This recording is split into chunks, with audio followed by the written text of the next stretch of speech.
Hello बच्चों, okay physics classes में आपका स्वागत है। आज क्लास 10th की फिजिक्स का लेक्चर सेकंड पढ़ाते हैं। इसमें अवतल दर्पण द्वारा प्रतिबिंब का बनना, कि अवतल दर्पण प्रतिबिंब कैसे बनाता है किसी वस्तु का, formation of image by concave mirror. इसमें 6 कंडीशन है। पहली कंडीशन है कि अवतल दर्पण के मुख्य अक्ष पर अर्थात अनंत पर कोई वस्तु रखी है तो अवतल दर्पण उस वस्तु का प्रतिबिंब कैसे बनाता है, उस वस्तु से कैसे किरणें चलती हैं। तो ये अवतल दर्पण है। ये अवतल दर्पण का ध्रुव है P, जो परावर्तक तल के मध्य बिंदु को कहते हैं। M1 M2 अवतल दर्पण का द्वारक है। मुख्य फोकस F है, वक्रता केंद्र C है और मुख्य अक्ष PC है। अनंत पर एक वस्तु O डैश रखी है। अब वस्तु से सदैव 2 किरणें चलती हैं। पहली किरण वस्तु से आ रही, जो मुख्य फोकस से होती हुई आ रही और दर्पण के बिंदु A से परावर्तित होकर मुख्य अक्ष के समांतर हो जा रही है, समांतर चली जाती है। दूसरी किरण जो वक्रता केंद्र से होती हुई आ रही है, ये वक्रता केंद्र से होती हुई आ रही है और दर्पण के बिंदु B से परावर्तित होकर उसी दिशा में लौट जा रही है। जो किरण वक्रता केंद्र से जाएगी तो परावर्तन के बाद वो उसी दिशा में लौट जाती है। और ये दोनों किरणें, परावर्तित किरणें यहाँ पर मिलती हैं इस बिंदु पर। तो यहाँ से एक अभिलंब मुख्य अक्ष पर डाल लेते हैं और वो बिंदु हम I प्राप्त कर लेते हैं और ये I डैश। तो इस वस्तु का प्रतिबिंब I डैश बन जाता है। तो ये प्रतिबिंब इसकी स्थित कहाँ है, यानी यह प्रतिबिंब बना कहाँ है, तो मुख्य फोकस पर F पर बना हुआ है। प्रकृति कैसी है, कैसे बना हुआ है, तो वास्तविक और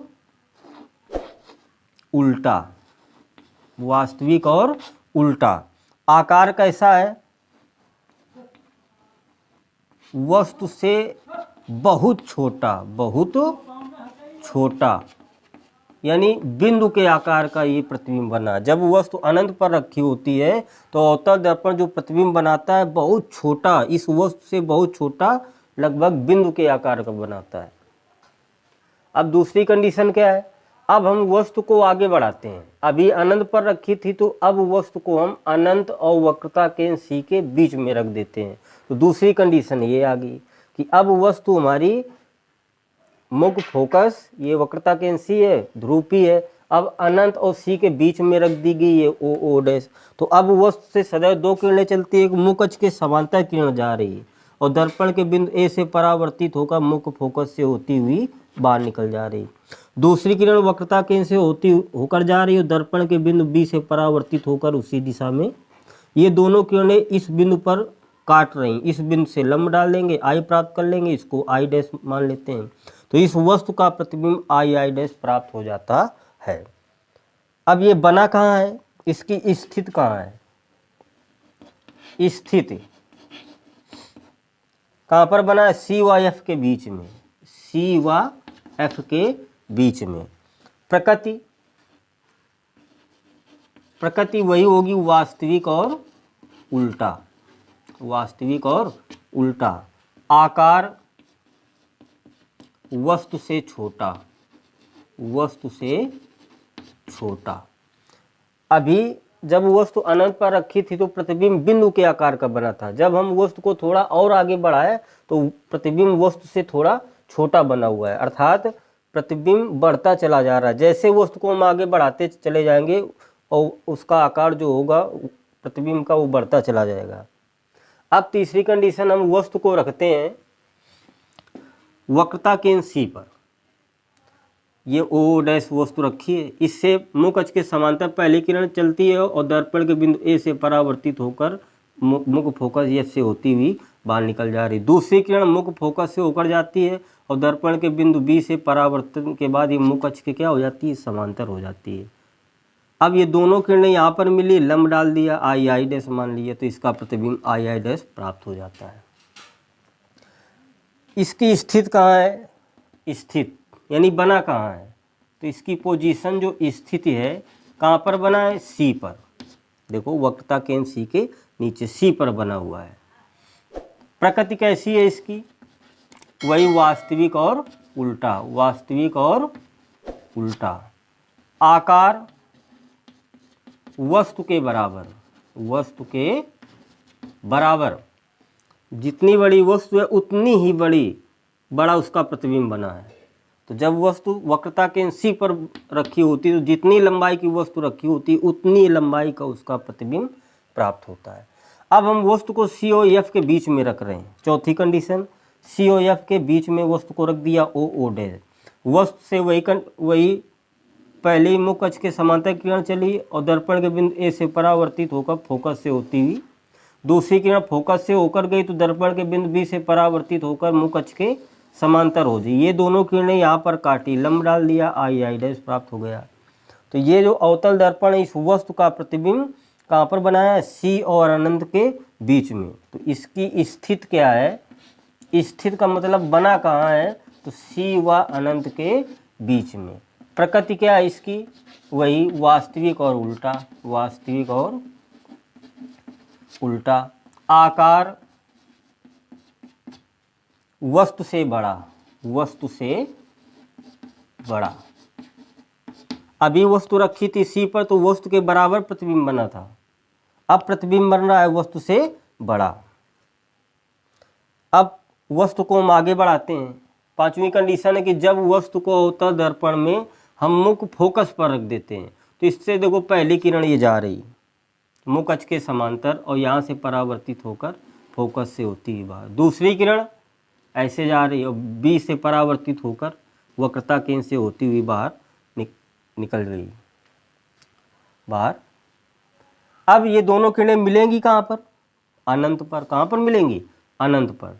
तो इसकी स्थिति क्या होगी? स्थिति तो कहाँ पर बनेगा प्रतिबिंब? अनंत पर बनेगा। प्रकृति क्या होगी इसकी? वही वास्तविक और उल्टा, वास्तविक और उल्टा। आकार क्या होगा? वस्तु से बहुत बड़ा, वस्तु से बहुत बड़ा, बहुत बड़ा। अर्थात जब वस्तु फोकस पर रखी होती है तो उसका प्रतिबिंब वस्तु से बहुत बड़ा बनता है। यही एक कंडीशन होती है कि सबसे बड़ा प्रतिबिंब अगर हमको प्राप्त करना है तो अवतल दर्पण में हम उसको कहाँ पर रखेंगे? मुख्य फोकस पर रखेंगे, तब उसका प्रतिबिंब सबसे बड़ा प्राप्त होता है। अब वस्तु को कहाँ रखेंगे? छठवीं कंडीशन में F और P के बीच में। ये हमने F और P के बीच में रख दिया। चलो थोड़ा मिस्टेक हो गया।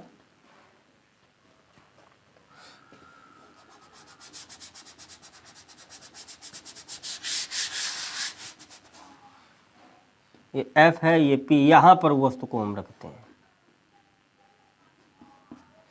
मुख्य अक्ष के समांतर किरण जाती है और फोकस से होती हुई ये किरण बाहर निकल जाती है। दूसरी किरण ऐसे जाती है और दर्पण के बिंदु B से परावर्तित होकर वही वक्रता केंद्र C से होती हुई बाहर निकल जाती है। इन दोनों किरणों को हम आगे बढ़ाते हैं ऐसे, यहाँ पर काटती हैं, एक लंब डाल देते हैं तो आई डैश प्राप्त हो जाता है। ये O डैश हो गया। तो अब अवतल दर्पण जब वस्तु F और P के बीच में रखी है तो इसका प्रतिबिंब कहाँ पर बना रहा है? तो इसका स्थिति क्या है?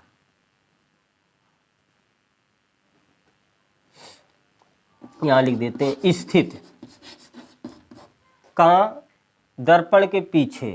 जो प्रतिबिंब बन रहा है ये दर्पण के पीछे बन रहा है। प्रकृति कैसी है इसकी? प्रकृति अभी वास्तविक थी, अब इसमें आभासी है। आभासी, और जो प्रतिबिंब बना है सीधा बना है, सीधा। आकार कैसा है?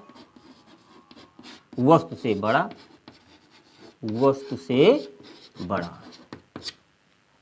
तो ये छठवीं कंडीशन है कि जब वस्तु F और P के बीच में रखी होती है तो अवतल दर्पण उस वस्तु का प्रतिबिंब आभासी और सीधा बनाता है और दर्पण के पीछे बनाता है। और आकार क्या होता है? वस्तु से बड़ा होता है। ये सभी कंडीशन हो गई। Thank you for watching. अगर चैनल में नए हैं तो सब्सक्राइब कर लीजिए और बेल आइकन को प्रेस कर दीजिए।